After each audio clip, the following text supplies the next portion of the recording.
Daryl Mitchell ஒரு தரமான பிக்குங்க. அதாவது ரவீந்திராவை வெறும் 1.8 crores எடுத்ததுனால டேரல் மிச்சல் எவ்வளவு நாள் எடுக்கலாம்டா அப்படின்ற லெவலுக்கு போய் 14 crores எடுத்தாங்க. அண்ட் அதுக்கப்புறம் ஷர்துல் தாக்கூர் அவரும் ஒரு மிகப்பெரிய ஸ்டீல் தாங்க. 4 கோடி ரூபாய்க்கு அவரே கிடைச்சிட்டாரு. நான் நினைச்சேன் இவர் கண்டிப்பா 7-8 கோடிக்கு மேல போவார்னு. ஸோ சிஎஸ்கே வந்து பாத்தீங்கன்னா ஆப்வியஸ்லி இந்த சிஎஸ்கே பாண்டிங் கண்டிப்பா இருக்கும். ஒரு பெரிய ஆப்ஷன்ல கண்டிப்பா அவரை மிஸ் பண்ணிக்கணும்னு ஃபீல் பண்ணி எப்படியாவது தீபக் சார் எடுக்கணும்னு அதிக காசுல எடுத்தாங்க. இப்போ தீபக் சாரும் உள்ள இருக்காரு, ஷர்துல் தாக்கூரும் உள்ள வந்துட்டாரு. அண்ட் இதுக்கப்புறம் ஓகே ஷாருக் கான் எடுப்பாங்களா அப்படின்ற ஒரு நம்பிக்கையோட நம்ம இருந்தோம். ஆனா விசித்திரமா ஒன்று பண்ணாங்க.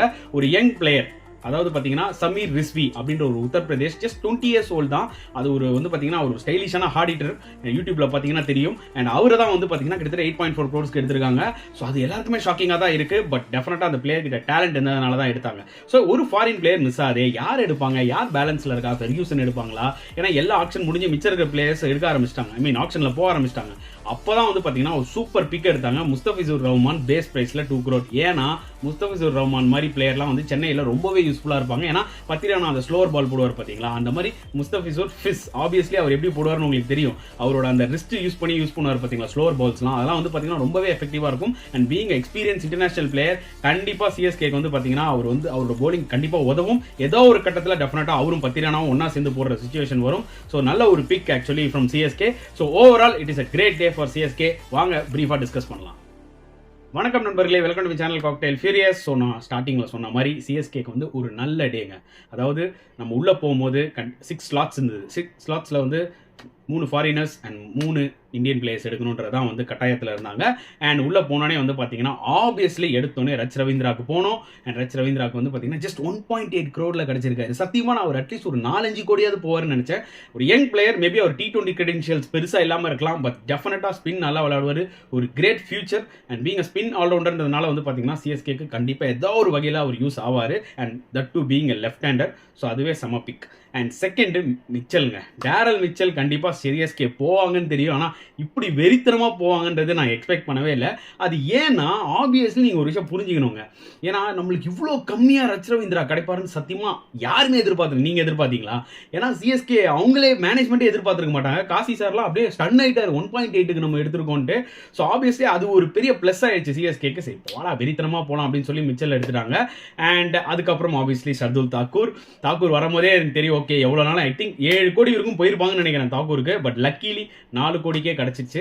ஸோ தாக்கூர்லாம் சில டீம்ஸ் எடுப்பாங்கன்னு நினைச்சேன். எதை வச்சுன்னா எஸ் ஹர்ஷல் பட்டேலும் தாக்கூர் கிட்டத்தட்ட சிமிலர் போலர்ஸ். வேற ஹர்ஷல் பட்டேல் வந்து ஆப்வியஸ்லி டெத்தில் இன்னுமே எஃபெக்டிவாக இருப்பார். பட் ஷர்துல் வந்து பார்த்தீங்கன்னா நிறைய எக்ஸ்பீரியன்ஸ் இருக்கு, ஒரு வின்னிங் டீமில் இருந்திருக்காரு. அப்படின்னும் போது ஷர்துலுக்கு ஹெவியாக அந்த குஜராத் டைட்டன்ஸ்லாம் போவாங்கன்னு நினைச்சேன். பட் ஆனால் அவங்களாம் வந்து ஹர்ஷல் பட்டேல் கான்சென்ட்ரேட் பண்ண அளவுக்கு ஷர்துல் கான்சென்ட்ரேட் பண்ணல. அது சிஎஸ்கேக்கு ஒரு மிகப்பெரிய அட்வான்டேஜாக வந்து நின்றுச்சு. சரி ஓகேப்பா எல்லாமே பக்காவாக எடுத்துட்டோம். இப்போ ஷாருக் கானை எடுப்பாங்களா இல்லையா? ஒரு இந்தியன் பிளேயர் தேவை, அம்பத்தி ராயுடு ரீப்ளேஸ்மெண்ட் தேவை அப்படின்னு நினைக்கும் போது அங்கே ஒரு ட்விஸ்ட் வச்சாங்க. சடனாக ஒரு யங் பிளேயர், அதாவது 20 வயசு தான் ஆகுது. அண்ட் இப்போ T20 T10லாம் விளையாடிட்டு இருக்காரு. அந்த T10 இல்லை, ஐ மீன் டொமஸ்டிக் T20 விளையாடிட்டு இருக்காரு. செஞ்சுரிலாம் போட்டிருக்காரு. நான் இப்போ தான் யூடியூப்ல சர்ஃப் பண்ணேன் சமீர் ரிஸ்வி அப்படின்னு. நல்ல டேலண்ட், நல்லா சூப்பராக விளையாடுறாரு. நீங்கள் பாருங்க ஷாட்ஸ் கூட இருக்கு. ரீசெண்டாக ஒரு செஞ்சுரி போட்டிருக்காரு, 10-11 6 அடிச்சிருக்காரு அந்த மேட்ச்ல. நல்ல ஒரு நாக். பட் ஐபிஎல் வரும்போது அது ஒரு டிஃப்ரெண்டான ஒரு ஈக்குவேஷன். அண்ட் ரெண்டாவது ஒரு விஷயம் என்னன்னு பார்த்தீங்கன்னா அவர் ஒரு 20 lakhs 40 lakhs எடுக்கும்போது அவர் பெருசாக ப்ரெஷர் இருக்காதுங்க. 8.4 crores எடுத்தோடனே வந்து பார்த்தீங்கன்னா அவருக்கே ஐயோ பெர்ஃபார்ம் பண்ணியானுமா அந்த ப்ரெஷர் இருக்குமோன்றதா எனக்கு ஒரு பயம். மற்றபடி வந்து பார்த்தீங்கன்னா அந்த கேமை பார்க்கும்போது இவர் ஒரு நல்ல பிக் தான் தெரியுது. நம்ம கிட்ட இருந்த அமௌண்ட்னால நம்ம அவ்வளோ தூரம் போயிருக்கோன்றது மட்டும் கிளியராக எனக்கு தெரிஞ்சது. ஓகே எல்லாமே அமைஞ்சிருச்சு. இப்போ ஒரு ஃபாஸ்ட் பவுலர் தேவை. யார் போகும்? கண்டிப்பாக நம்ம வந்து பார்த்தீங்கன்னா பேட் கமின்ஸ்க்கு ஒரு 7 கோடி வரைக்கும் போனோங்க. அதுக்கு மேலே நம்ம பட்ஜெட் தாங்க. அவர் என்னன்னா 20 கோடி வரைக்கும் போயிட்டாரு. ஸோ ஸ்டார்க் போவாங்களான்னு நினைச்சா போல. ஏசல் விட்டு பாதி டோர்னமெண்ட் தான் அவைலபிள். ஒருவேளை பேஸ் பிரைஸ்ல லாஸ்ட்டாக எடுப்பாங்கன்னு பார்த்தா அந்த ரிஸ்கே வேணாங்க அப்படின்ற மாதிரி அவரே விட்டாங்க. இதுக்கப்புறம் யாரை தான் எடுப்பாங்கன்னு அப்படின்னு ஒரு கன்ஃபியூஷன் இருந்துச்சு. அண்ட் லாஸ்ட்டாக வச்சாங்க ட்விஸ்ட். முஸ்தபிசுர் ரஹ்மான பேஸ் பிரைஸ்ல எடுத்தாங்க. அவர் வந்து பங்களாதேஷ் கிரிக்கெட் போர்டு ஆல்ரெடி சில பிளேயர்ஸ்ல மட்டும் தான் ரெஸ்ட்ரிக்ட் பண்ணியிருக்காங்க. அண்ட் ஷரீஃபுல் இஸ்லாமும் அண்ட் இன்னொரு பிளேயரும் வந்து பார்த்தீங்கன்னா ஆப்ட் அவுட் ஆயிட்டாங்க. பட் முஸ்தபிசுருக்கு மே 11 வரைக்கும் விளையாடலான்ற மாதிரி ஆல்ரெடி வந்து என்ஓசி கொடுத்துட்டாங்க பங்களாதேஷ். ஸோ இதெல்லாம் தெரிஞ்சுதான் பக்காவா முஸ்தபிசுர் ரஹ்மான எடுத்துட்டாங்க. ஆக்சுவலாக சிஎஸ்கே என்ன ஒரு விஷயம்னு பார்த்தீங்கன்னா அவரோட போலிங் உங்களுக்கு தெரியுங்க. அவரோட இந்தியாவை தண்ணி காமிச்சிருக்காரு. இன்னுமே ஒரு எக்ஸ்பீரியன்ஸ் போலர். அண்ட் அவர் மாதிரி போலர்லாம் நம்ம சென்னை ட்ராக்ல வந்து பார்த்தீங்கன்னா ரொம்ப யூஸ்ஃபுல்லாக இருப்பார்.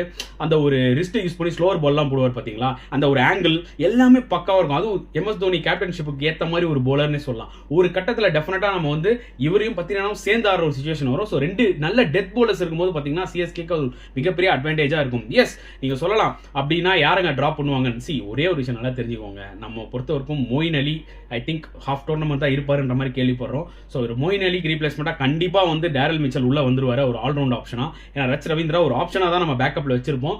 அவர் வந்து ஷுவர் ஸ்டார்டர் கிடையாது 11ல். பட் டேரல் மிச்சல் டெஃபினட்டாக ஷுவர் ஸ்டார்டர். ஏன்னா 14 கோடி எடுத்துட்டு அவர் உட்கார வைக்க போகிறது இல்லை. So Devon Conway, Daryl Mitchell, Theekshana, Pathirana இவங்க தான் விளையாட போகிறாங்க. சம்டைம்ஸ் கொஞ்சம் நல்ல பேஸ் அட்டாக் இருக்குது அந்த சீமில், அதாவது அந்த பிச்சில் வந்து கொஞ்சம் சீம் எடுக்கும், ஒரு ஃபாஸ்ட் பவுலர்ஸ்க்கு ஹெல்ப் ஆகும். அப்படின்னா மேபி தீக்ஷனா உட்கார வச்சுட்டு முஸ்தபிசூர் ரஹ்மானை விளையாட வைக்கலாம். ஏன்னா நம்ம கிட்ட இந்தியன் பிளேயர்ஸும் இருக்காங்க. அதுதான் இந்த சிஎஸ்கேக்கு வந்து ஒரு மிகப்பெரிய ப்ளஸ். நம்ம கிட்ட அஜிங்க ரஹானே இருக்காரு, அட் த சேம் டைம் நம்ம கிட்ட வந்து சிவம் தூபே இருக்காரு. அண்ட் இன்னொரு விஷயம் நான் என்ன சொல்லணும்னா, நம்ம கிட்ட நிஷாந்த் சிந்துன்னு ஒரு நல்ல டேலண்டட் பிளேயர் இருக்காரு. அவருக்குலாம் இந்த வாட்டி ஆப்பர்ச்சுனிட்டி கிடைக்குன்ற மாதிரி தான் சிஎஸ்கே மேனேஜ்மெண்ட் அந்த ஒரு ஆர்டிகல்லாம் நான் படித்தேன் சிஎஸ்கே பேஜ்லலாம். ஸோ அதனால வந்து பார்த்தீங்கன்னா great squad actually, to be very honest. எல்லா ஆங்கிளையும் நம்ம இப்போ ஃபில் பண்ணிட்டோம். எங்க ஒரே ஒரு சின்னதாக இடிக்குது, ஒரு ஃபாஸ்ட் பவுலர் எக்ஸ்ட்ரா தேவையா அப்படின்னு ஒரு ஃபீலிங்ல இருந்தேன். முஸ்தபிசூர் ரஹ்மான் வந்தோடனே வந்து பார்த்தீங்கன்னா அது வந்து எல்லாத்தையும் பர்ஃபெக்ட் ஆக்கிடுச்சு. அண்ட் இன்னொரு விஷயம் என்னன்னு பார்த்தீங்கன்னா, நம்ம எடுத்தோடனே டிராவிஸ் ஹெட்டுக்கு போனோம். நான் கூட டிராவிஸ் ஹெட் எதுக்குப்பா நம்மளுக்கு, எப்படி என்ன ஆங்கிள் ஆக்சுவலாக என்ன சிஎஸ்கே ட்ரை பண்ணியிருக்காங்கன்னா, ஒன்று டிராவிஸ் ஹெட் இல்லை டேரல் மிச்சல், அந்த ஆங்கிளில் தான் கிளியராக இருந்திருக்காங்க. அண்ட் ஜஸ்ட் போட்டு பார்த்தாங்க யாருக்கு, ரஜ் ரவீந்திராக்கு இவ்வளோ சீப்பாக கிடைக்கும்னு எதிர்பார்க்கல. அது ஒரு மிகப்பெரிய போனஸ். பட் அவங்களோட கான்செப்ட் புரிஞ்சிருச்சு. கொய்யால ஒன்று டிராவிஸ் ஹெட் எடுக்கிறோம், இல்லை டேரல் மிச்சல் எடுக்கிறோம், அந்த மேட்டரில் சக்சீட் ஆகிட்டாங்க. அண்ட் நிறைய டீம்ஸ்க்கு வந்து பார்த்தீங்கன்னா லைக் கன்ஃபியூஷன் நிறையா இருந்துச்சுங்க. சில டீம்ஸ்லாம் நல்லா பிக் பண்ணாங்க. ஜிடிலாம் எவ்வளோ காசு இருந்தாலும் அவங்க டீமுக்கு என்ன தேவையோ அது எல்லாமே பக்காவாக பின் எடுத்துட்டாங்க. மேபி ஆர்சிபி தான் வந்து கொஞ்சம் லைட்டாக காமெடி பண்ண மாதிரி இருந்துச்சு. அண்ட் மும்பையும் வந்து பார்த்தீங்கன்னா நல்ல ஃபாஸ்ட் பவுலர்ஸ்லாம் எடுத்து வச்சிருக்காங்க. பட் ஸ்பின்னர்ஸ் விட்டாங்களோன்ற மாதிரி ஒரு ஃபீல். பட் சிஎஸ்கே பொறுத்த வரைக்கும் பார்த்தீங்கன்னா இந்த வீடியோவில் நான் சொல்ல வருது என்னன்னா, எனக்கு தெரிஞ்சு அவங்களால பெஸ்ட் என்ன பண்ண முடியுமோ அது பண்ணிட்டாங்க. நிறைய பேர் சொன்னாங்க டிராவிஸ் ஹெட் எவ்வளோ கனாலும் போய் எடுத்துருக்கலாம். ஃபர்ஸ்ட் ஒரு விஷயம் நல்லா புரிஞ்சுக்கோங்க, டிராவிஸ் ஹெட் வந்தால் ஆப்வியஸ்லி மிடில் ஆர்டர் விளாடணும். அவர் டாப் ஆர்டர் பிளேயர். ஸோ நம்மளுக்கு டாப் ஆர்டர் ஆல்ரெடி ஸ்டெடியாக கான்வே அண்ட் ருத்துராஜ் இருக்காங்க, புரியுதா உங்களுக்கு? அண்ட் நம்பர் 3 ஆப்வியஸாக அஜிங்க ரஹானே விளாட போறாரு. அண்ட் நம்பர் 4 வந்து பார்த்தீங்கன்னா மேபி ஏதாவது ஒரு பிளேயர்ஸை புஷ் பண்ணி விளாட வைக்கலாம். சிவம் துபேவோ இல்லை மோயின் அலியோ இல்லை யாரும். மோயின் அலி விளாட்லன்னா இப்போ ஆப்வியஸ்லி டேரல் மிச்சல் அதுக்கு தான் எடுத்துருக்கோம். அந்த நம்பர் 4 விளாட்றதுக்கு தான் டேரல் மிச்சல். இமேஜின் பண்ணி பாருங்களேன், டெவன் Conway, Ruturaj Gaikwad, number 3 Ajinkya Rahane, number 4 Daryl Mitchell. என்ன ஸ்டெபிளைஸ், இன்னும் 4 பேர் ஸ்டெடியாக இருக்காங்க. அதுக்கப்புறம் அடிச்சு விளாட்றதுக்கு சிவம் தூபே இருக்காரு. அதுக்கப்புறம் எம்எஸ் தோனி அண்ட் ரவீந்திர ஜடேஜா. இதில் பத்தாதிக்கு இம்பாக்ட் பிளேயர்னு சொல்லி நீங்கள் எந்த பிளேயரை வேணாலும் உள்ள இறக்கி விடலாம். ஐ மீன் இந்தியன் பிளேயர்ஸை அதுக்கேற்ற மாதிரி நம்ம சில பிளேயர்ஸ் வச்சிருக்கோம். ஸோ யங் பிளேயர்ஸை டேலண்டட் பிளேயர்ஸ்லாம் வந்து எடுத்து வச்சிருக்கோம். ஸோ அவங்கள நம்ம ட்ரஸ்ட் பண்ணி தான் ஆகணும் இந்த வாட்டி. ஸோ வெயிட் பண்ணி பார்க்கலாம் எப்படி சிஎஸ்கே வந்து பிளான் பண்ண போகிறாங்கன்னு. பட் என்னை பொறுத்த வரைக்கும் பார்த்தீங்கன்னா we have a perfect squad. ஏன்னா முகேஷ் சௌத்ரியும் வந்துடுறாரு. ஸோ முகேஷ் சௌத்ரி, தீபக் சஹர் ஆப்வியஸ்லி அந்த ஒரு நியூ பால் ஸ்பெல் இருக்கும். அண்ட் பத்திரானா ஃபாஸ்ட் பவுலிங் டிபார்ட்மெண்ட்டில், ஸ்பின் எடுத்தால் தீக்ஷனா இல்லைனா obviously we can play with Mustafizur. And Jadeja கையில் இருக்காரு. அண்ட் 6th பவுலருக்கும் நம்ம கிட்ட வந்து மொயின் அலி இல்லைனாலும் மிச்சல் போடுவார் ஒரு 1 or 2 overs கண்டிப்பாக. ஸோ நிறைய நல்ல விஷயங்கள் ஆக்சுவலாக சிஎஸ்கேக்கு நடந்திருக்கு இந்த ஆக்ஷனில்.